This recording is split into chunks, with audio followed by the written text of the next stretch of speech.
The day before my marriage to the crown prince, my younger half-sister conceived his child. Because father refused to consent, she drowned herself in the lake on the night of my wedding. From that day onward, the crown prince repeatedly impregnated me, only to personally force me to take abortion potions each time. He even framed my father for imprisonment, seeking to execute our entire family. Remember this, your entire family owes her. Reborn once more. I watched my half-sister kneel on the ground, her swollen belly exposed, weeping like a pear blossom drenched in rain. I personally pleaded with my father to marry her to the crown prince. After all, a man unable to control his desires will never achieve greatness. And even if he does, his affairs will likely ruin him. When the crown prince drowned me, I was still in my postpartum confinement. His Majesty was gravely ill. He couldn't even wait until his coronation before striking against our entire clan. In the bitter cold, my body still bled. He plunged my head into the icy lake again and again. Still unsatisfied, what difference does it make if you're a legitimate daughter or a concubine's child? Back then, your family deemed her lowly and unworthy of me. Now look, your status is even more wretched and contemptible. Chu Lin Yao. A venomous woman like you is utterly unworthy of bearing my child. You don't even measure up to a single finger of hers. All these years, he vented his hatred for Chu Bailian's suicide upon me. Chu Bailian was the daughter of my father's concubine. Relying on her beauty, she craved advancement and success. From childhood onward, she constantly sought to outshine me in everything. She believed that by secretly seducing the crown prince and conceiving his child first, she could seize my position. Alas, she miscalculated. My father was not one to yield to threats. Not only did she fail to marry the crown prince, she ruined her own reputation, becoming the laughingstock of all Bianjing. On the night before her wedding, she stormed into my room and declared, "Sister, even if I can't marry the crown prince in this lifetime, I won't let you live in peace. Just wait, on your wedding night, I'll personally deliver a grand gift to you." That gift turned out to be making the crown prince feel guilty toward her, ensuring he'd resent me for the rest of his life. But it was clearly their own selfishness, one degrading herself, the other disregarding the greater good, recklessly mocking the imperial family's dignity to commit such disgusting acts. My father feared that at this critical juncture, the emperor might find fault with him and lose faith. He silenced me with threats of palace turmoil and national unrest, forcing me to endure the disgust and marry him. For whom are we doing this? If I had a choice, I'd rather remain unmarried than wed a man who disregards my honor and impregnates my younger sister.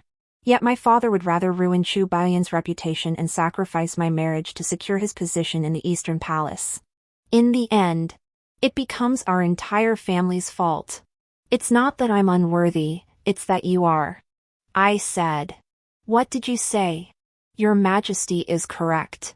You truly are a worthless piece of mud. Gu Yunjing. You cannot distinguish right from wrong. You disregard the greater good. You are unworthy of a wife, unworthy of children, unworthy of being crown prince, and even more unworthy of loyal subjects serving you. Heaven has eyes. You haven't ascended the throne yet. Without our Chu family, I'll watch from beyond the grave to see how long you can hold on to your position as crown prince. After that, I stopped struggling. I let him choke me, letting my whole body plunge into the lake. Only this piercing, bone-chilling cold could bring clarity. Too bad neither I nor father saw through him sooner. Miss. Bad news. Second miss is carrying the crown prince's child. Master is flogging her in the family shrine. I opened my eyes to find I hadn't died.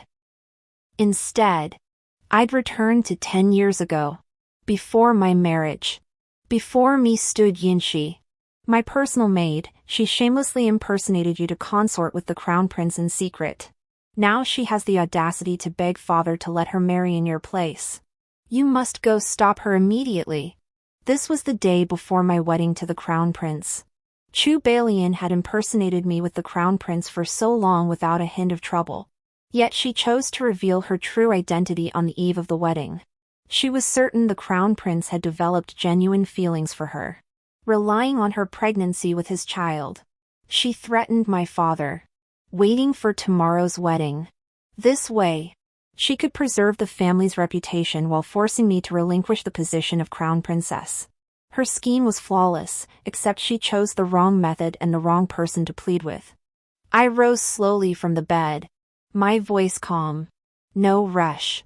Help me dress first. Father would never agree anyway. She was practically begging for a beating. Let her suffer a little longer. When I arrived at the family shrine after breakfast, Chu Balian was kneeling on the ground, pressuring my mother to recognize her as the legitimate daughter. The imperial edict only mentions a legitimate daughter, not naming anyone specifically. As long as the First Lady acknowledges Leonor as the legitimate daughter, it won't be considered deceiving the emperor. My mother was so enraged she nearly fainted, pointing at her and shouting, "You impersonated my daughter to secretly consort with the crown prince. Yet you have the audacity to demand I recognize you as legitimate? Have you no shame?" Chu Balian then pleaded with my father. Leonor carries the crown prince's own flesh and blood. Father, you cannot favor only my sister. We're all daughters of the Chu family. What difference does it make who becomes crown princess? My reputation is ruined now. If father refuses, I have no choice but to drown myself in the river. Enraged, my father slapped her across the face. You shameless wretch. You have no shame yourself. Yet you dare drag your sister into this. Just then, an announcement came from outside. The crown prince has arrived. Chu Balian suddenly fell into a trance-like state, kneeling on the ground and banging her head against mine. Please, sister, spare Leonor and the child in my womb. Take your anger out on me, beat me, scold me, but spare my unborn child. I'll be your servant for life. Gu Yunjing snatched Chu Balian off the ground and confronted my father. Minister, a concubine's daughter is still human. Is this how you treat your own flesh and blood? I shall make this clear today. Either you formally recognize Leonor as your legitimate daughter and marry her to me tomorrow, or I shall personally go to the palace and petition His Majesty to dissolve this marriage. My father, in this life, feared nothing more than threats. In my past life, he declared, this rebellious daughter's misconduct dishonors our family. How could she ever become a proper empress? I am utterly loyal to the crown prince. Even if I die today, I will never allow such a daughter to marry him. Years later, who could have foreseen that my father's pledge of unwavering loyalty would earn our entire family execution? This time, as father opened his mouth, I grabbed his arm. I shook my head at him and whispered, Father, a wise bird chooses its perch. My father is no fool. He understood the hidden meaning in my words. He waited until the crown prince carried Chu Balian into the room before asking me, Yaoer, what do you wish to say? A man who cannot control his desires cannot achieve great things. Even if he succeeds, his affairs of the heart will likely ruin it all. Is he truly worth you risking your life for? After I spoke, my father fell silent. I continued, a man so blind to right and wrong, if he ever truly rules the realm, it would be a miracle if he didn't turn on our family. Would he even remember your loyalty? Though you always taught us to serve the nation without seeking reward, that person must still be worthy of your devotion. When Gu Yunjing emerged from the room, he asked my father, Chu Shanhe, what do you say? Have you made up your mind?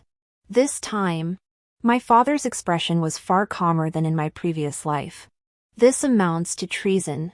Even when commoners marry off their daughters, they seek their parents' consent. This concerns the imperial family's honor, a subject I dare not decide on my own. Minister Chu, are you defying me? My father led our entire family in a bow. If the crown prince insists, I dare not resist. I beg the crown prince to personally plead with His Majesty in the palace. In the past, Gu Yunjing had acted with impunity, relying on my father to cover for him. But when my father refused to risk his life to intercede and told him to plead his case himself, he suddenly hesitated. He glanced at me and said to my father, "Actually, Minister Chu needn't go to such lengths. Let Lianer become a secondary consort and Chu Lingyao the primary consort, both may marry me." I sneered inwardly. Didn't Chu Balian understand this logic in her previous life? What Chu Balian ever wanted wasn't to be with him, but to become crown princess, destined to be empress. Otherwise, in the past life, why would she choose death over waiting for a position as a secondary consort, opting instead to go down fighting with me, even while carrying the crown prince's child? Because she failed, and she didn't want me to have it easy either. Sure enough, Chu Balian stumbled out of the room and knelt on the floor. "No, Your Highness, please revoke your decree. You are my elder sister's future husband. How could Lianer ever dare to covet you?" Gu Yunjing actually believed this nonsense meant to fool fools. His face filled with emotion as he looked at her. For a moment, the two openly exchanged flirtatious glances before my parents, grinding my dignity into the dirt. My mother couldn't help but interject, "You've gone so far as to impersonate my daughter to meet the crown prince. Yet now you claim you wouldn't dare covet your elder sister's future husband? Who are you trying to fool?"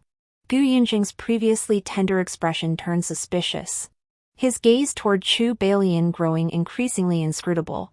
Kneeling on the ground, she explained urgently, her face pale, "No, it's not like that. Lianer didn't know the person before her was His Royal Highness the Crown Prince. Lianer fell for him at first sight, but because of her lowly status as a concubine's daughter, she felt inferior. That's why she used her sister's name. Since the Crown Prince has his heart set on my sister, how could a lowly daughter like Lianer possibly share a husband with her? Lianer would rather step aside than stand in the way of my sister's happiness." Only Gu Yunjing would believe such words. He murmured softly, "What nonsense are you spouting? I've only seen your sister once. How could my heart belong solely to her? You're her blood sister. She wouldn't mind you becoming a secondary consort, would she?" After speaking, Gu Yunjing shifted his gaze toward me. I frowned slightly. Why look at me? Did he expect me to join him in persuading Chu Balian to become a secondary consort? Seems Gu Yunjing's affection for Chu Balian isn't as deep as he claims. In my past life, he lacked the courage to request an annulment before His Majesty, yet vented all his resentment upon our Chu family. This time, before my father could speak, I deliberately interjected with compliance, "Your Highness, this humble maiden dares not object." Gu Yunjing was clearly pleased with my response. Just as he was about to speak, I shifted my tone and continued, "However, a secondary consort differs from a concubine.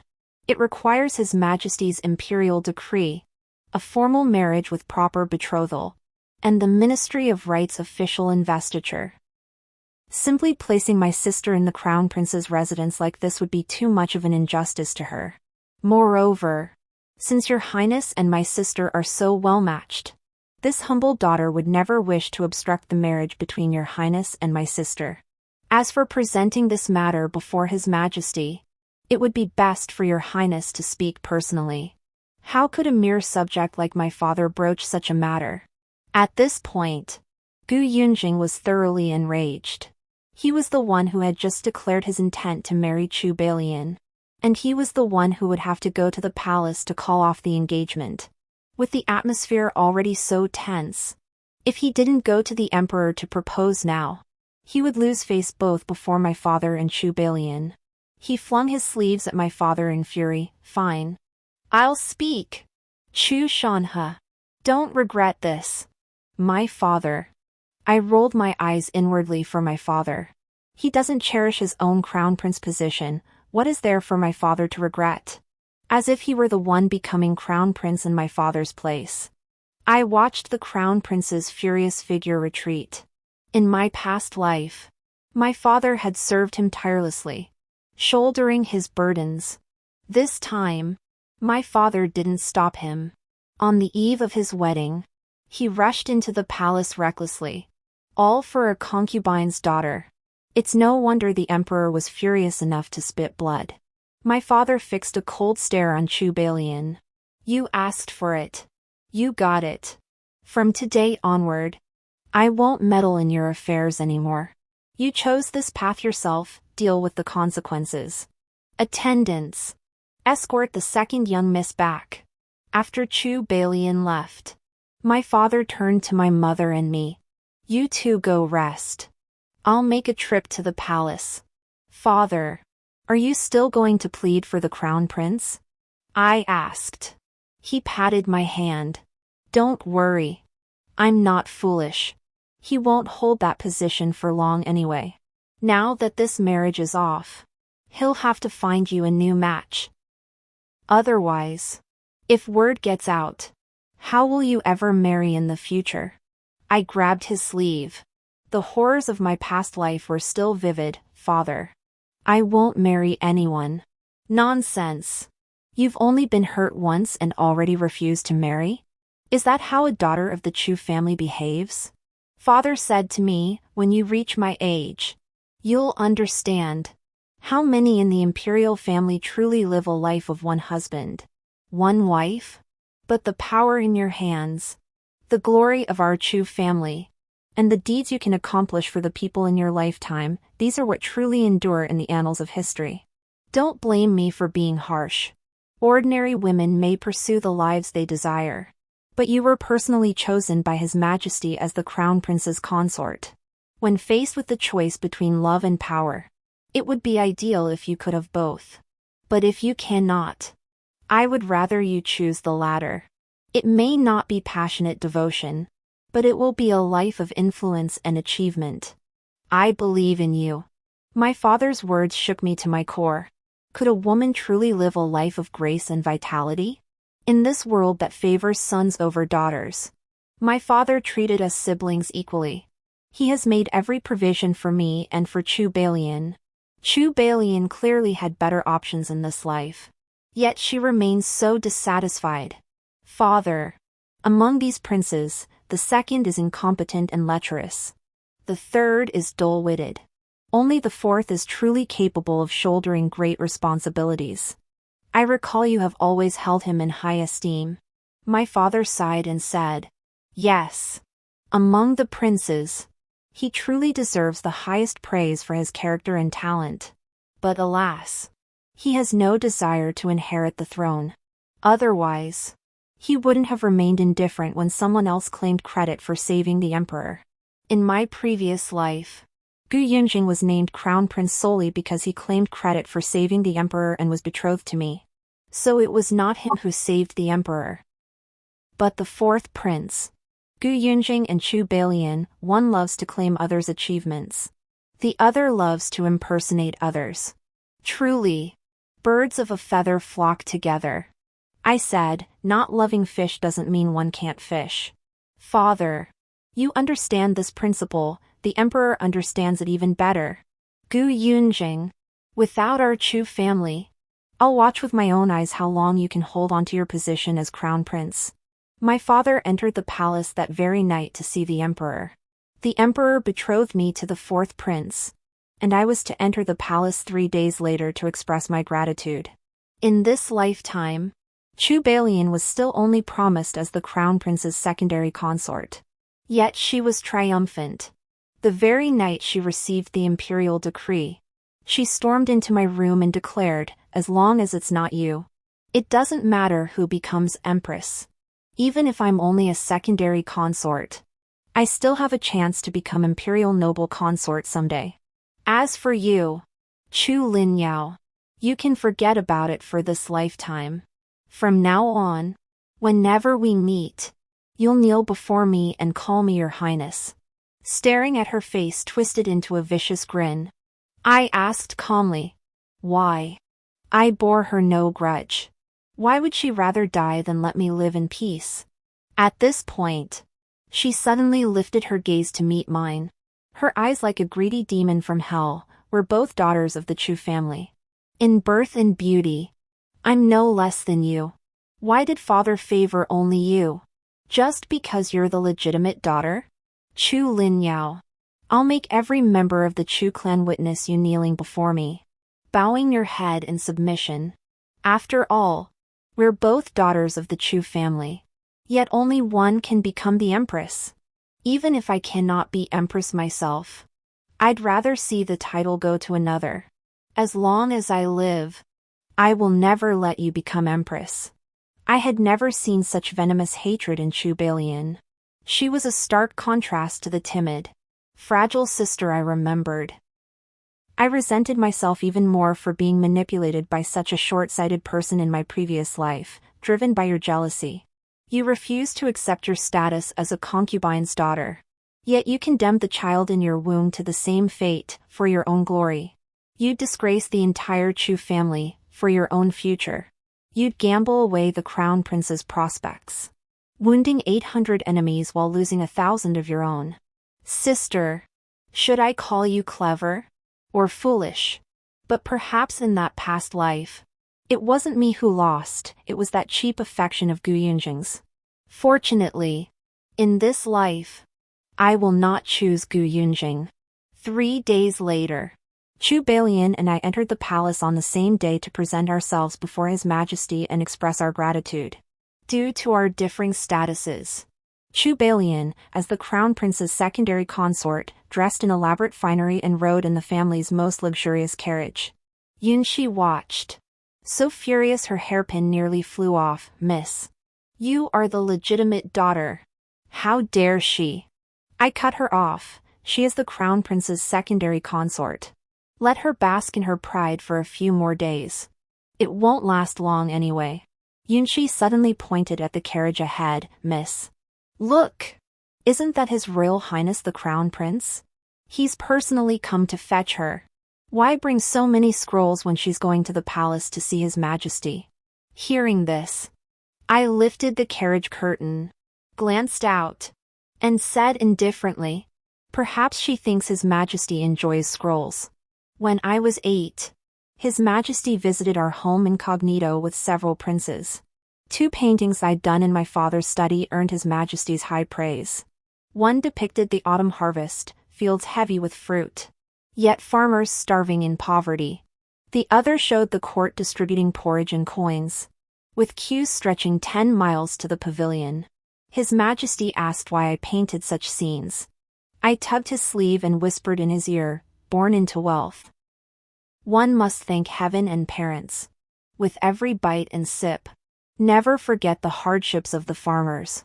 His Majesty was greatly pleased upon hearing this and pressed me, asking what sort of man I wished to marry when grown. I pointed to the painting of the soup distribution and said, I wish to marry the man who feeds the people in this painting. Perhaps those 2 childhood words led His Majesty to deem me a suitable candidate for Crown Princess. Now, Chu Balian also seeks to curry favor, presenting many of her own scrolls to flaunt her sentiments before His Majesty. Chu Balian had intended to make a splash before His Majesty, emulating my childhood actions to gain his favor. Yet, preoccupied with her own showmanship, she failed to notice that both His Majesty and the Empress were furious with her. Because of her, the Crown Prince, acting impulsively, ruined a marriage alliance. It also made His Majesty realize the Crown Prince was unfit for great responsibility. The Empress felt it most acutely. Gu Yunjing was her own flesh and blood. He hadn't even secured his position in the Eastern Palace yet. And now Chu Balian's meddling had thrown his future path into further uncertainty. Thus, when Chu Balian knelt before them, paintings in hand, declaring, Your Majesty, the Empress, I have recently painted several works at home and wish to present them to you. Neither the Emperor nor the Empress acknowledged her. His Majesty, as ever, showed concern for me. He first inquired about recent books I'd read and amusing tales from the common folk. Satisfied with my answers, he bestowed upon me numerous jewels, ornaments, and rare books before turning to discuss household matters with father. Throughout, neither His Majesty nor the Empress uttered a single word about Chu Balian. though a secondary consort. She knelt by their side, ignored as if merely a concubine. The empress even voiced concern that Crown Prince Gu Yunjing's position might be unstable, promptly arranging another marriage for him in front of His Majesty, the eldest daughter of the Vice Minister of Rights, Yao Qingqing, was to become the Crown Prince's principal consort. His Majesty agreed almost without hesitation. Earlier, Chu Bailian had mentioned she'd painted several works to present to His Majesty. Now, she still knelt on the ground, clutching the paintings, her face flushed crimson, almost as if it might bleed. We all thought Chu Bailian had already lost all dignity. Yet when His Majesty personally bestowed the marriage decree and we all rose to express our gratitude, Gu Yunjing eagerly helped Miss Yao Qingqing to her feet.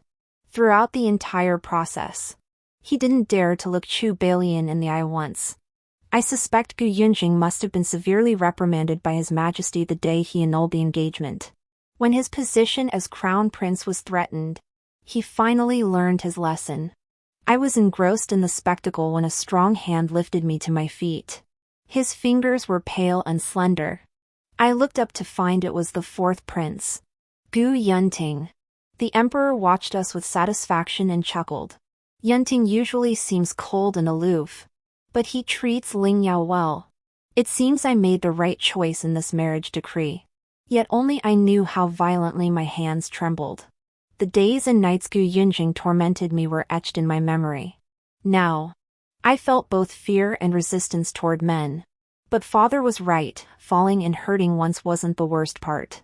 What mattered was picking oneself up. The empress added with a forced smile, indeed.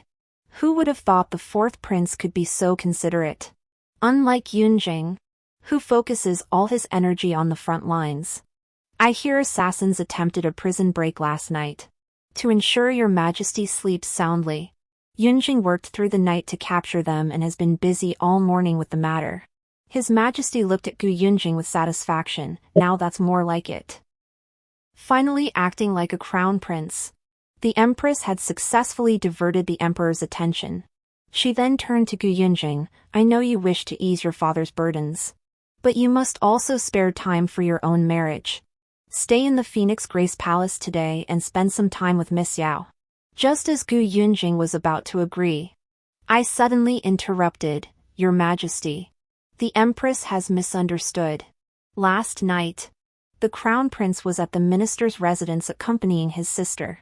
It was the fourth prince who captured the assassin. The Empress shot me a displeased look. You, a young lady confined to the inner quarters, never stepping beyond the second gate, how could you possibly know it was the fourth prince who captured the assassin? Facing the emperor and empress's scrutiny, I cautiously replied, Your Majesty. The fourth prince's arm was injured and bleeding. The eunuch standing beside His Majesty added, Indeed. His Royal Highness interrogated the assassin through the night and rushed to the palace this morning to express his gratitude. He hasn't rested yet. His Majesty turned to Gu Yunjing and demanded, Did I not order you to interrogate the assassin this morning? Where were you? Gu Yunjing, terrified, immediately knelt. Your servant went to escort Miss Bailian into the palace. You fool! The emperor, enraged, hurled his teacup at him, splashing Chu Bailian. The two knelt side by side, heads bowed. Chu Bailian had spoken only once throughout this entire incident, and because of this minor mishap, she incurred the Empress's resentment once more. As the time to leave the palace approached, Chu Bailian and I prepared to board the carriage when a servant from the fourth prince's entourage caught up. Miss Chu, His Highness has urgent official duties and cannot personally escort you home. He says the road is rough and wishes you to ride in his carriage instead. With these guards escorting you, it will be safer. I gladly accepted the fourth prince's gesture. Please convey my thanks to your master. Before boarding, I handed him my handkerchief. Your master has an injured arm. Remember to have it bandaged. Yes, Your Highness. Chu Bailian watched the entire scene, then snapped at her maid. Where is His Royal Highness the Crown Prince? The Empress has kept the Crown Prince at Fini Palace. attending to Miss Yao. She said no more, mounting the carriage alone in indignation. At supper, father told mother, His Majesty has granted only 1 month to prepare for the wedding. With 2 daughters marrying from our household, we must begin preparations early lest we be overwhelmed later. As soon as mother replied, "Understood," Chu Bailian immediately invoked the protocol between sovereign and subject. She then brought up the royal air growing within her, telling mother, there is a distinction between sovereign and subject. Mother, prepare for my wedding first.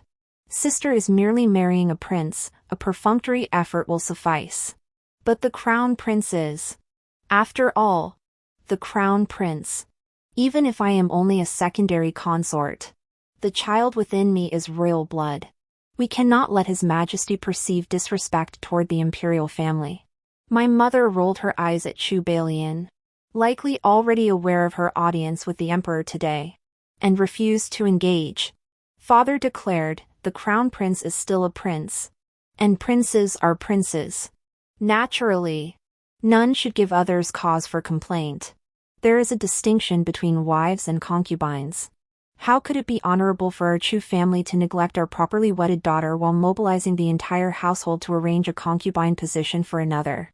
Having endured cold stares at court by day, Chu Bailian wept freely by night. She pleaded with my father, Father, even if you favor my sister, there must be limits. Though I may not be favored by His Majesty or esteemed by the Empress, what does that matter? I am the one destined to marry the crown prince. Once I bear his firstborn son, they will accept me. Father may favor my elder sister, but does the future of the Chu family not depend on my support? My mother retorted coldly, You've brought shame upon the entire Chu family. How can we rely on you? Just then, the Empress sent word, ordering Chu Bailian to be taken to the crown prince's residence. Chu Bailian couldn't help but ask, as the crown prince's secondary consort, shouldn't I be formally escorted there on an auspicious day? Why come for me in the dead of night? To her surprise, the matron cut in immediately, with your belly so large. Do you want the whole world to know? But I was betrothed by His Majesty. The matron cut her off. Though you were personally chosen by His Majesty as the crown prince's secondary consort, the primary consort's wedding is imminent. Do you expect to enter the palace alongside her? If we delay bringing you to the crown prince's residence now, the longer we wait, the more your belly will show. Your Chu family may not care. But what of the imperial family's dignity? Take her away. No sooner had the words left her mouth than several matrons and maids rushed forward to escort Chu Bailian away. I couldn't help but silently give the matron a thumbs up. If Chu Bailian were to throw herself into the lake again, it would have nothing to do with our Chu family. Who knows what poison Chu Bailian slipped into Gu Yunjing's food? After she entered the crown prince's residence, he stormed into the palace that very night to quarrel with the Empress. The incident spread like wildfire throughout the palace and beyond. With the crown prince's wedding imminent, the Empress was driven to such fury that she suffered a severe headache. Rumor has it even His Majesty was alarmed. His Majesty declared that if the crown prince caused any more trouble, Chu Bailian would be made his concubine. Only then did the crown prince's residence settle down considerably. The Ministry of Rites selected auspicious dates. The crown prince's wedding was set for the 15th day of the 9th month, while mine with the 4th prince was scheduled for the 26th. As a court official, my father was expected to attend the celebrations. Bound by betrothal to the 4th prince, Yao Qingqing, my future sister-in-law, naturally had to be present as well. Thus, at the grand wedding of Crown Prince Gu Yunjing and Crown Princess Yao Qingqing, I witnessed with my own eyes how Gu Yunjing had also prepared an entire set of attire for Chu Bailian. Chu Bailian wore a crimson veil, her attire matching the crown princess's in every detail. The crown prince's wedding was no trivial matter, every detail must follow protocol. Such blatant defiance of protocol right under the emperor's nose caused everyone to gasp in shock for the crown prince. His Majesty was stunned, and the Empress stood frozen. Gu Yunjing's actions were no longer merely slapping the face of the Minister of Rights and the Crown Princess. He was dragging their faces through the mud before His Majesty and the Empress, then trampling them underfoot. Whispers spread among the crowd. How could there be two crown princesses at the Crown Prince and Crown Princess's wedding, with two bearing the title? How would their ranks be distinguished henceforth? Yao Qingqing, veiled beneath her red bridal hood, revealed no emotion. The Minister of Right's face darkened instantly, while His Majesty, enraged, swept his sleeves and stormed back to the palace. The Empress, enduring a migraine, managed to maintain control of the proceedings. As she accepted the kneeling tributes, she turned to my father and demanded, "Is this how the Minister of Rights raised his daughter?" My father retorted, "There is a distinction between sovereign and subject. Once a secondary consort marries the crown prince, she ceases to be a daughter of the Chu family." Others might not grasp the meaning, but the Empress understood perfectly. She knew my father would no longer support her son. This crown prince's wedding had also offended the Vice Minister of Rights. Fearing Gu Yunjing would lack support and his position in the Eastern Palace would be unstable, the Empress summoned the concubine daughters from the families of the Assistant Ministers of War and Revenue, along with those from officials who held some sway in court, to become his secondary consorts. At least 6 or 7 secondary consorts. Gu Yunjing had barely spent a few days with Chu Bailian before he had to begin fulfilling his duties as a groom night after night. These days, Gu Yunjing was the hottest figure in the court, basking in boundless glory, seemingly having fully secured his position in the Eastern Palace. Yet, I knew it. Gu Yunting knew it. And father knew it too. It was all a facade. His Majesty was nearing the end of his patience with this mother and son. Still, I admired Gu Yunjing for one thing, though surrounded by countless beauties. His heart belonged solely to Chu Bailian. Rumors swirled that Gu Yunjing spent his entire wedding night with Chu Bailian. To win her favor, he spared no effort in procuring rare treasures and exotic beasts to delight her. Chu Bailian even hosted a banquet, inviting the noble ladies of Bianjing to witness the spectacle. The pair completely disregarded the face of the Minister of Rights and the Crown Prince's consort, Yao Qingqing. Chu Bailian's personal maid even boasted openly before everyone, "His Royal Highness the Crown Prince said that while he cannot grant our young lady the position of Crown Princess, he will give her the finest treasures in the land.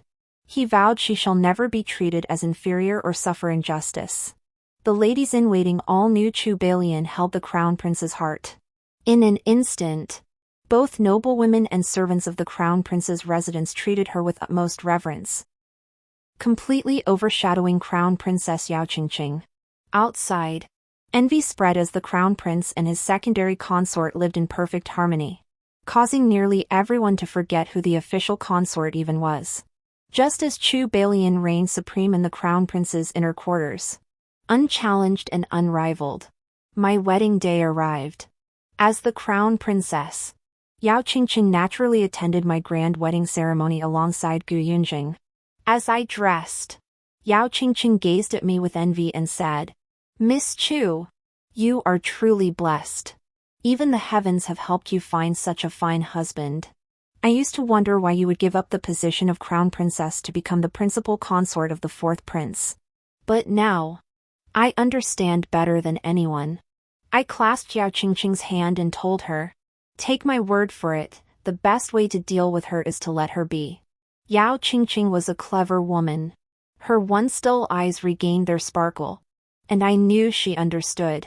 Gu Yunting and I held our grand wedding ceremony.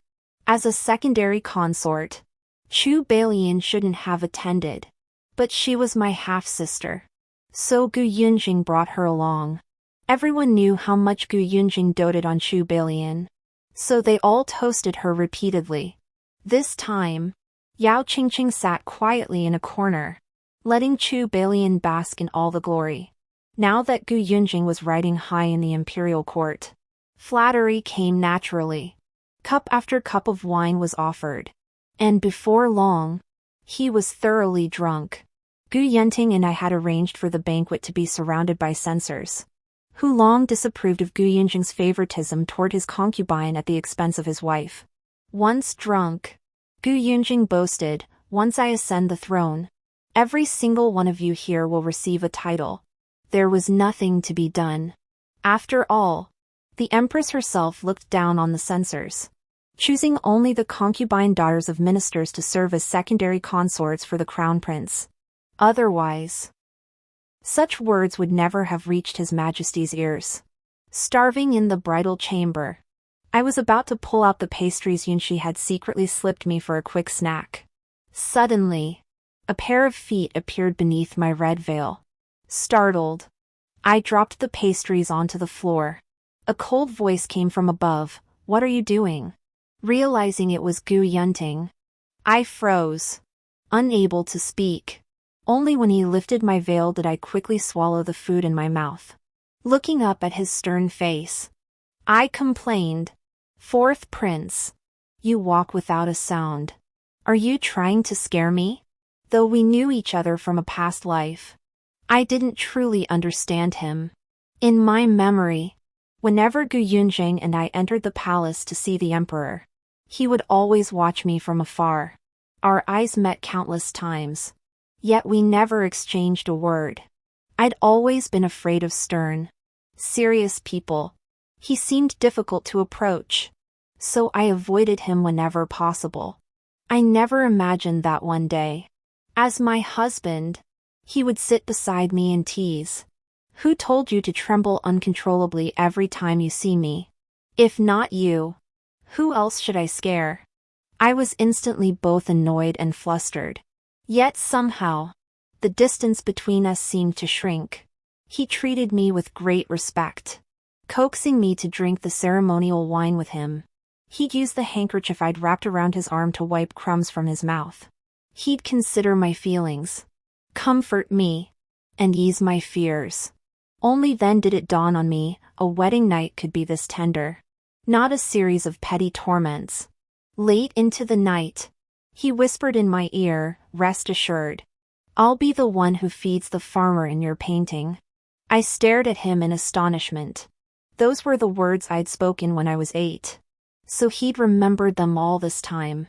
On the second day after my marriage to Gu Yunting, His Majesty sought to strip Gu Yunjing of his crown prince title, accusing him of mistreating his first wife and showing disrespectful disobedience. The court officials opposed this move, all except my father. Gu Yunjing grew increasingly aware of the importance of court support. He ceased favoring Chu Balian exclusively and began cultivating his inner circle. Yao Qingqing had long given up on Gu Yunjing. She simply set up a Buddhist shrine in her own quarters, distancing herself from the intrigues of court favor. Recently, the emperor fell gravely ill over the crown prince's deposition, his health steadily declining until he could scarcely govern. Following ancestral protocol, he ordered Gu Yunjing to lead ministers in honoring fallen Zhou soldiers. Yet before the ceremony began, news arrived of Chu Balian's miscarriage. Ignoring the minister's pleas, Gu Yunjing insisted on returning to the crown prince's residence, leaving the ceremony unattended. One loyal minister, whose daughter was also one of Gu Yunjing's secondary consorts, risked his life by grabbing Gu Yunjing's leg to prevent him from leaving. Gu Yunjing responded by thrusting a sword through his throat. After that, no one dared utter another word. Gu Yunjing, unwilling to incur the minister's wrath and disregarding the memorial rites, returned to the crown prince's residence. Soon after, he entered the palace that very night, not to plead for forgiveness, but to petition for the dethronement of Crown Princess Yao Qingqing and the installation of Chu Balian as crown princess. The empress was so enraged she fell gravely ill. Word of this had already reached His Majesty's ears, and his patience with Gu Yunjing had reached its limit. Before my father went to the crown prince's residence, he told me that Chu Balian was, after all, a daughter of the Chu family, and asked me to accompany him to see her. Seeing that the timing was right, I had someone send a message to Yao Qingqing, advising her to prepare herself in advance. When Gu Yunjing brought my father and me to the inner quarters to see Chu Balian, We stumbled upon quite a spectacle. Yao Qingqing was confronting Chu Balian head-on. Yao Qingqing, sister. You drank the abortion potion yourself and framed me. Clever move. But His Majesty hasn't agreed to depose the crown princess. As long as I'm here, you'll always be a concubine. You sacrificed your child and still couldn't bring me down. What a waste. Chu Balian choked Yao Qingqing by the throat. You've played the pious nun for so long, now your true colors show. Humph? Crown princess? You're not worthy. Yao Qingqing has plenty of time left. We'll see who lasts longer. Rest assured. As long as I'm here, you won't hold that position for long. See what? When will you get pregnant again so you can take another abortion pill? Chu Balian retorted fiercely, let me be clear, this child wasn't the crown prince's to begin with. Getting rid of this bastard only removes a future threat. I don't care about it at all. I intended to use this child to trip up my sister. But it ended up benefiting you instead. Yao Qingqing gasped in shock. Everyone said you were made a secondary consort because you were carrying the crown prince's child. Could it be that you? Chu Balian pressed closer to Yao Qingqing. Taunting her, exactly. I intended to seize my sister's position as crown princess. But what if I'd only focused on sleeping with the crown prince? Only for him to turn his back on me later? Of course I had to find a way to conceive his child. Don't you just want to rush to him now and expose me? To tell him I'm not carrying the crown prince's child at all? Begging him to forgive you? Go ahead then. Let's see if he believes you or believes me. He seethed at being so thoroughly manipulated by such a woman. He apologized to my father.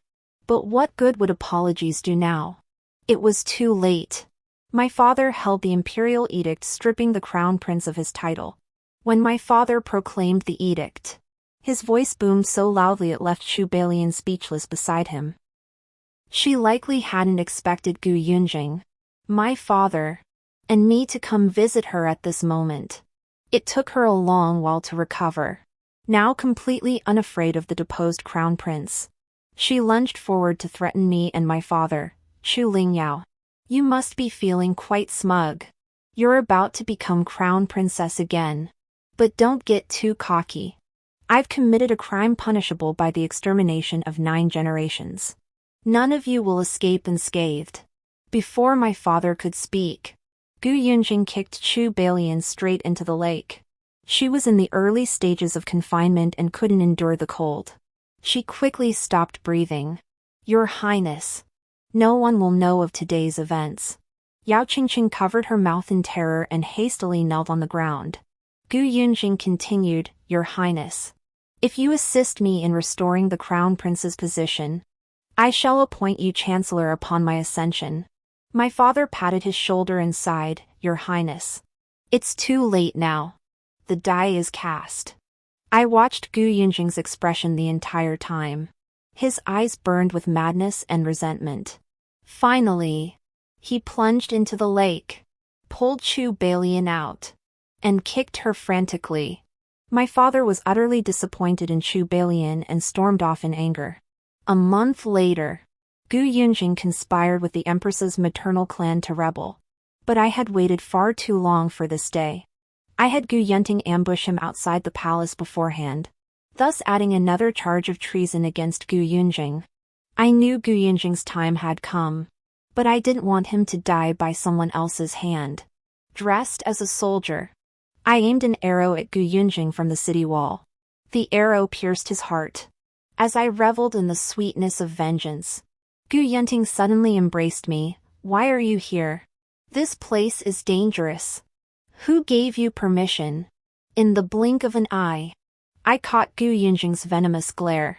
Seizing the moment as he drew his bow, I shoved Gu Yunting aside. Shielding him from the arrow Gu Yunjing fired. Clutching my chest wound, I exclaimed joyfully. I just made a wish to the heavens, if I could hit him with an arrow. You'd ascend the throne smoothly. Look. He's fallen from his horse. Watching his anxious expression for me, I reached out to touch his cold cheek. Truthfully, I knew I wouldn't die. I wondered if this arrow wound might become my future talisman. Just moments ago, I'd been comforting myself in my heart. It's fine. I've already died once. I came here to witness Gu Yunjing's death. Chu Bailian and Gu Yunjing are dead. My parents are alive. Gu Yunjing didn't ascend the throne. Gu Yunting will be a good emperor. This outcome is more than satisfactory. My father silenced me with talk of palace turmoil and national unrest, forcing me to endure the disgust and marry him. He held me tightly, deliberately using a light tone to coax me. Yao. Look, the prince's rebels have been captured. I opened my eyes to see burning banners on the ground and Gu Yunjing's corpse. Yes. Gu Yunjing could never rise again. Gu Yunting summoned the imperial physician. The doctor declared that the arrow striking Gu Yunjing had carried little force and, fortunately, had missed his heart.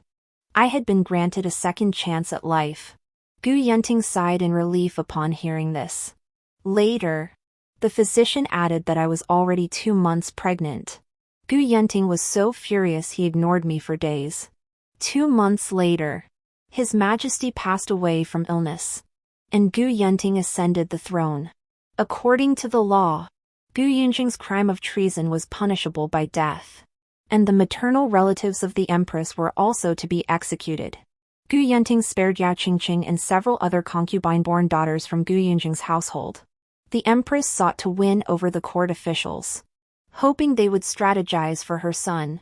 Unexpectedly, these officials ultimately proved even more loyal to Gu Yunting. A year later, I gave birth to a prince. Gu Yunting named him Crown Prince and, citing the presence of an heir, ceased taking new consorts. Many emperors throughout the Great Zhou dynasty had practiced monogamy, leaving the ministers with little grounds for objection. I asked Gu Yunting more than once why he treated me so well. One day, he suddenly spoke to me mysteriously. Io, do you believe that perhaps our life now is this emperor reborn? My breath caught as I stared at him in shock. He continued, in my past life, though I ascended to the throne, my heart remained unfulfilled. Perhaps heaven is granting me a second chance to fulfill that dream. This dream came at great cost. So naturally, I treasure and cherish you. So he had reincarnated too. The end.